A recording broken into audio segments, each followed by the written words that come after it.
Down unexpectedly.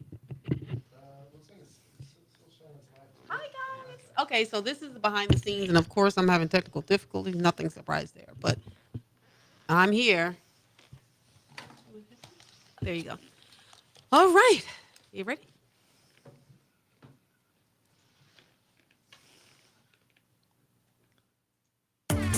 You are now tuned in to Today with Pastor Jay on WNZF News Radio, where we discuss inspiring and informative news. And now here's your host, Pastor Jerlyn Denny. Good morning, good morning. Wake up, good morning. What a wonderful and beautiful day it is to be alive. And I am so grateful, thankful, and blessed to have my highly esteemed guest here in the studio. And that will be Stephen and Sandra Hogue. They're native Floridians. They're currently residing in Ormond. They're definitely not strangers to my radio program. They are friends here, family, if you would say. And I'm so excited to have them here. Thank you so very much. Glad to be here. Thank you. So it's been how many years now? It's been a good little minute. I did just see you in March, Sandra. That's true. I mean, I That's honored true. you for She Leads Florida. How cool was that? You were at the That She was Leads Florida awesome. event. Wasn't it Yeah. amazing? It was definitely beyond my expectations, for sure. It was a wonderful event, very well put together. It honored the Lord. The food was amazing. It was a good event. Stephen, what did you think about? I already knew that about her. So she's an amazing woman. So it was really neat to see her honored. You know, she's very selfless, very giving, as many people will hear in a few minutes. Mom of 10, Right. and then Yeah. advocates for these kids that are at risk in foster care and kids who need to be adopted. So I just sat back and watched it and loved it. Yeah, you were one of 50 women across the state of Florida that were honored for their faith, for the work that they do. And we say in She Leads that the Holy Spirit whispered your name in someone's ear. And I remember when I was looking for women to honor, I thought about you immediately for the work that you do for the Lord here throughout the state of Florida and how tirelessly you have worked and how you have toiled um, on this mission field, of foster care. And I just want to thank you so much for what you do because what you do is so impactful, not just for individual children, but also for families and for communities, not just here, but also it's echoing and rippling effect throughout the nation. So thank you so very much. Praise the Lord. So, Thank you. it's been a new movie out called The Sound of Hope. And everybody's been watching this new movie, The Sound of Hope. It talks about an East Texas church and how 22 families adopted 77 of the most difficult to place kids that were in foster care. But you and your husband, Stephen, you have a nonprofit called One Family. And your website is onefamilyfl.com, if I'm not mistaken. So, guys, go check it out so you can get some more information. But you guys have been working within the foster care system for a while now. Let's talk about your story. And I know you've been on the show before, but let's familiarize our listeners with what you do. Absolutely. So we moved to Volusia County in 2001 to take a position as children's pastors, and we decided to start a family, and it didn't happen so quick. So it was a long time and a lot of disappointments month after month, and we always had on the back burner that one day we would adopt, and so we always had envisioned that we would have our own children and then adopt. And the Lord was just saying, just move forward with that plan, that desire I gave you. And so we're like, okay. And we did. We adopted a little boy in 2004, right out of the hospital. A year later, almost to the day, we opened up our home to foster children. And we just had a revolving door. We had lots of kids coming and going. We had 18 foster children. 18 Never at one foster time. children, never at one time. But that's still a lot of Yeah. foster children, yeah. different personalities and Absolutely. ages throughout the house. Stephen, how did you deal with that? Were you outnumbered? You know, Yeah, what I learned quickly was what trauma does to somebody, to especially to the development of the brain. You know, I grew up probably disciplined in a more old school kind of way, and just did what my dad said, and it was like, do this because I said so. But if you've been abused, neglected, abandoned, some kids we took in were exploited. I mean, really had to have a learning curve on how to really connect with the kids because of what they've been through. And the behaviors is what's really noticed. But if you go deeper than the behaviors, then you can see the root of why they do what they do. They were afraid. They're scared. They go from home to home. There were kids that were, we had one that was not even a year old, had been in 4 or 5 homes already. Oh, wow. Yeah. So they move around a lot, and I just really got educated on these vulnerable children. Like And hands-on training. oh man, Because it's not like what they teach you. They tell you how the foster care system works, and they give you kind of an overview of the appointments and the hearings that you have to go attend in the courtroom and things. But not until you actually do it do you realize that this is a much bigger system, a much bigger problem, and it's overwhelming sometimes because you're thinking, am I even making a difference? Even in these 18 kids that I fostered, because it's a lot of need. And like Stephen said, the trauma and what it does to the brain and what it does to behaviors. What was the maximum amount of foster children you had in your home at one time? 6, I think. 6. Ooh, that's a whole family, and then some. yeah, Some of them dealing with trauma. All of them dealing with abandonment issues, trust issues. Oh, yeah. Did any of them have mental or physical disabilities at any time? Yeah, And that's a whole nother challenge within itself. Oh, yeah. Well, drugs and alcohol and the way that affects the child, even in utero. So even when they were little, they may not have been physically abused, but they definitely were affected by what was Delays. going on. Yeah, their developmental delays. Absolutely. How did you get through all of that? When you're in it, God called you to it. So we did it out of obedience. And we thought we were going to do it for a short time and maybe grow our family this way. But we learned really quickly that the Lord was really just propelling us into a mission field that we didn't really call a mission field, didn't realize what was happening in this world because we weren't really connected to it in any other way before this. And so we just held on tight. It was a roller coaster ride. Like, Lord, you are our source. You're the one that called us to this, and we need your strength, and we need your endurance, and we need your wisdom to do this. I like to say it like a missionary who's called to a foreign field. And many of us, many people listening know missionaries and support missionaries. And they have to be called. They have to know that they're being called to that particular people group or whatever. And I believe that families that do foster care are in the trenches, and they're called to do this. They have to know they're called because it's a very difficult thing, just like going to another country. And we realized there was a calling on our life. And even though infertility is what really opened the door to this, it wasn't like a plan B. It was really the calling God had on our life is to be missionaries in this world and reach this invisible mission field that's right in our backyards. And so you have to be called. And when you called, no matter how difficult it is, you don't give up because this is what your purpose is. I was going to say, and like a missionary might leave everything behind and sell everything to go to a foreign field, to a region of the world that God's called them to. This kind of missions work is opening up your front doors and allowing the mission field to come to your home, to live with you, to eat at your table, to share the toys with your kids, to be a part of a family. And so it's a different kind of missions. People don't see it as that, but it's definitely a missions work.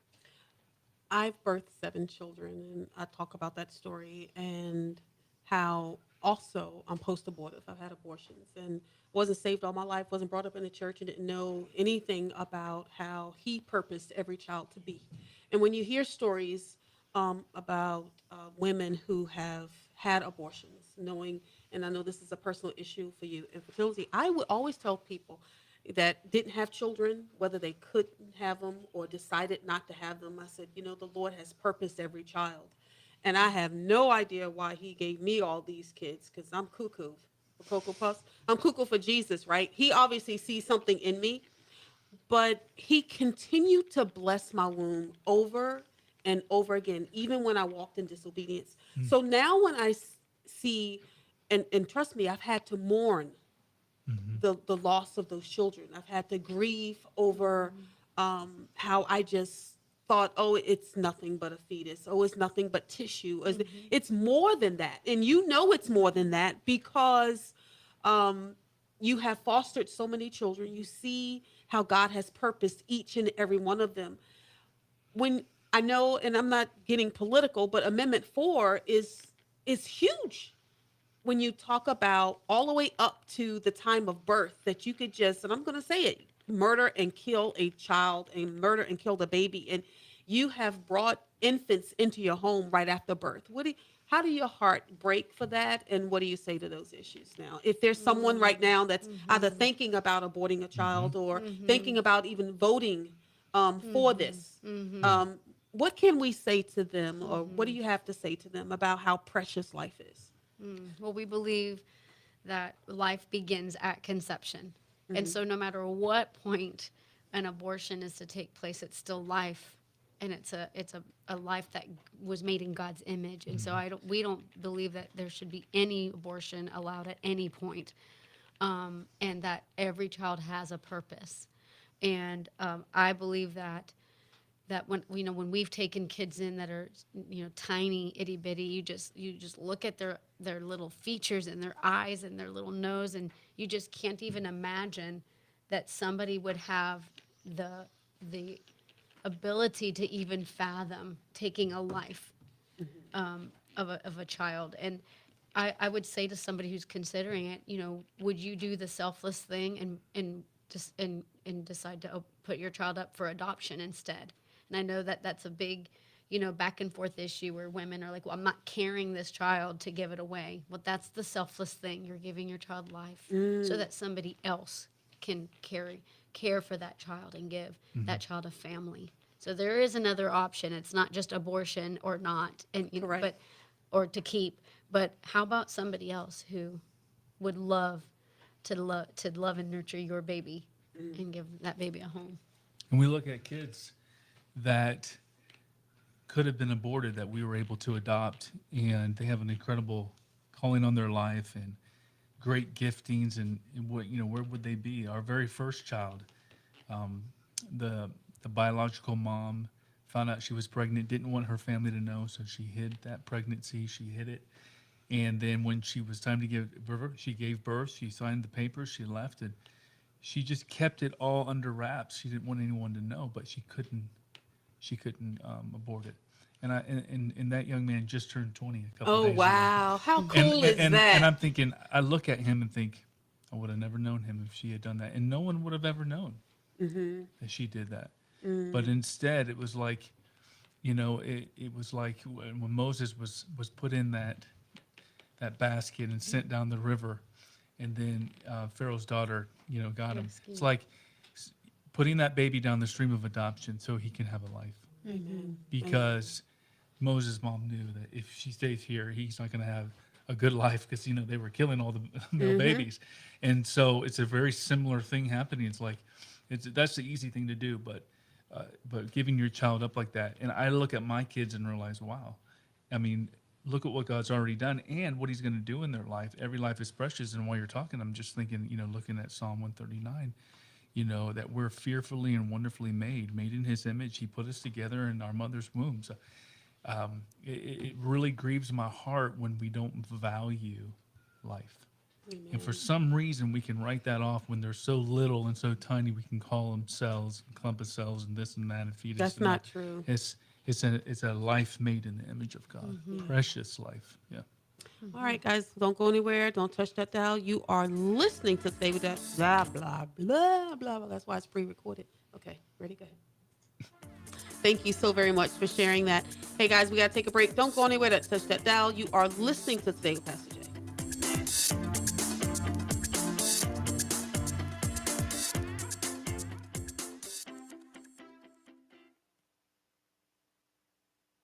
What you guys think? Y'all gonna be y'all gonna be radio stars one day? Yeah, they like, I don't know what they got. Y'all come back to we can talk about any subject you want. You guys come back and talk about my radio show. 1 + 1. That's a subject you want to talk about? Yes, it's such. That is a subject. All right, how much time do I have? About 10. Should I split it or just? Okay, we could do the one break. Let me find out where Massage by Natalie is. I know she has the location. I don't know if she moved, and I hate to put it in here and it be Massage by Natalie. There we go. Gotta website. It's coming up. There's a phone number. Okay, I got all that. You ready? Want to give a thank you and a shout out to Church on a Rock. Thank you so very much for sponsoring Today with Pastor Jay, and also Massage by Natalie and Company. Thank you for being my sponsor. You can always go to her website, massagebynatalie.org, and schedule and book yourself an appointment. And I'm telling you, she's got those magic hands. She's got the magic hands. You know, it took me some time to come to grips with the sin that I had committed. And I know a woman right now, she supports pregnancy centers and things like that. And she was forced to have an abortion when she was a young girl. And now she's unable to conceive because of what had, and she loves the Lord, but she has taken her life and has turned it around. You know, I always say that God never wastes a hurt. That's something I always say. He never wastes a hurt. And I see what you do in your lives and how you are bringing life, not just giving life, but bringing life to souls and to children, and to empower, to educate, and to help churches and communities to join in this fight for you. Because we have, how many foster children do we have in Florida now? Over 500 in our direct area, over 18,000 in Florida. Wow. And so it's definitely the church's mandate. It's our biblical mandate, according to James 1:27, to care for the orphans. And these are the modern day orphans in America, because we don't no longer have orphanages. And Oh, so, that's right. Yeah. this is There's our- no longer an orphanage. There's no Yeah. group home or anything Yeah. like that where you drop the children off like they used to do back in the day. That's right. And so many believers and church leaders, they believe in the mandate. They just don't know what to do or how to do it. And so we feel very called to equipping the local church to be the solution to the foster care crisis that we face. And how do you help them do that? You offer. Yeah, we kind of break it down simply in two ways, in-reach and outreach. So in-reach would be if there's a local church and you've got foster families, licensed foster families, or you've got families who are relative caregivers. That means family members like grandparents raising grandkids to avoid them going into foster care. You also have post-adoptive families. So these are families, I call them families in the trenches, taking in children that weren't theirs biologically and raising them. And like we said before, many of them have trauma background. That's a very difficult job. So that in reach of a church, it would be what we call wrapping around and supporting that family. I liken it to when Moses was on the mountain and Joshua was fighting the Amalekites. And there were two guys on either side of Moses holding up his arms. That's right. These people need people to come alongside them. Maybe you're not called to foster, maybe you're not called to adopt, but you can help a family who is. And that's why we say everybody can do something. And the outreach is a really wonderful thing that's happened recently, where we get access to vulnerable families through the government's faith and Community-based. community Initiative. initiative. We get access, and I say we as the churches we've trained, to vulnerable families who are at risk. These are families who could lose their children, where DCF could take them and put them in a foster home. But the majority of removals are neglect, and those neglect cases are mainly poverty-related Oh, neglect. yeah. So they're being neglected, but it's because the water got shut off, or they don't have enough food or enough clothing, or they're sleeping on the floor instead of beds. The old days, DCF would just pull them out and put them in a Correct. foster home. That's right. But what's really better for them is to stay in their home. So let's help the family. So we're able to connect those tangible needs to local churches. And then churches can go over to those homes with permission. These are churches we've trained, by the way. They have to be trained to do this. Not any church can do this. And then go to their home, bring the bed, bring the clothing, bring the items they need, and connect with these families and help them. And that's what's really causing that number actually to go down, that 18,000. Well, I'm going to tell you, I'm helping a family right now. I'm sponsoring a family, making sure they have diapers and wipes. And look, here's the thing. That sounds like it's simple. But it's not simple. It's expensive, too. It's expensive. But without that, those children would be in foster care. We also It's have something so simple that agree. people wouldn't Oh, think. yeah. No. Oh, yeah. They would be in foster care. Yeah. We also have crisis pregnancy centers that are Oh, putting yes. those needs Yeah, in. 3 of So them. here in Flagler, it's Alpha Crisis. So we have CPC, DCF, and Alpha putting in those vetted needs, and the church can then step in.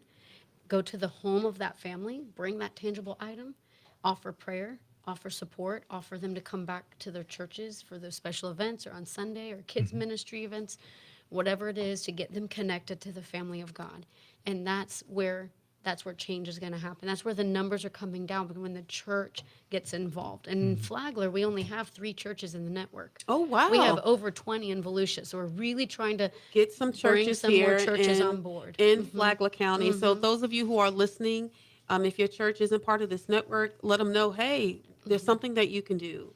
Go to onefamilyfl.com and sign up. Hey, Lord, call Pastor Jay, whichever way it works, and I'll get you in touch with these wonderful people that's doing great things here in Flagler County. I know you've got some success stories throughout all these years and different things. Share a story with us, something that it could be something small, doesn't matter, success. Yeah, the first thing I'm thinking about is a single dad whose wife had to go into treatment rehab for substance abuse. DCF was called. They did the investigation. It was either like, we're taking your 6 kids Ooh. and you can stay Ooh, together as a 6. couple, Ooh. or mom has to go and kids can stay with dad. So they chose that she would go to rehab. Dad stayed back with the 6 kids. The youngest one was 4 weeks old. The 4 oldest weeks was old. 14 years old. And the need that came in was he needed a refrigerator. They Wow. had no food in the house. And so we got them connected. This is in Volusia. A church got connected with them. They brought him a refrigerator. He took a picture of the refrigerator with the doors open and sent it to the church contact person to show her that it was plugged in, working. And the church point of contact person saw a gallon of lemonade and a gallon of water in the refrigerator. She said, "Do you need groceries?" And he didn't answer it right away. And she says, "Tell me what else you need." And he sent her back, "I need groceries, I need formula, I need diapers, I need wipes, That's I need right. a Towels. towel for every child, I need bathroom rugs." And he listed all this stuff, and the church got together. It's a tiny church. So if you're a little church, don't write this off. This is a church of 40. Wow. They got together and got all those items and brought it to his house and maintained that connection with him. Do you think he's going to ever need to put a care portal request in again? Or do you Never. think that church is going to be that It's going to that take phone care of 'em. call away? I know. And that they're gonna- I love serving. I love serving. And I love hearing stories like that. And it reminds me of a story when, I give away turkeys for Thanksgiving and I go door to door for the elderly, sick, and shut in to give them cooked meals. But one year I was trying to give a turkey to a woman and she didn't have electricity to even cook the turkey. Oh my goodness. Yeah. So you just basic things that you think people Yep. have. Refrigerator, Yep. electricity, beds to sleep in. One year here in Flagler County, I think I gave away like 16 beds away in a matter of 2 months. Little things like that, people are, embarrassed to share. But this care portal is something that anybody can go to, and any community member can say, "Hey, I want to help out." Absolutely. I may not be associated with the church, but guess what? I'm gonna go to your website, onefamilyfl.com, and I'm gonna do something, right? And it's something that everybody can do. Absolutely. And there's no Absolutely. gift that's too small. That's right. Whether it's a pair of socks, deodorant, Box of diapers. listen, diapers. That's a whole nother thing because Yeah. they are really expensive. And moving forward. So I want to thank you so much for what you're doing. So give me some more contact information. I know you're on social media, right? You're on Instagram. Facebook. Yeah, One Family FL on the social media. OneFamilyFL.com is our website. You can go in there, check us out. You can You want to email? Or? They can find all that on the website. yeah, it's on the website. My husband's an ordained minister. If somebody wants him to come preach a message about it, we can come do missions windows because we're also missionaries. We've done trainings any time of the day. We do them on Sunday if people want us to come after church, and if that makes it easier.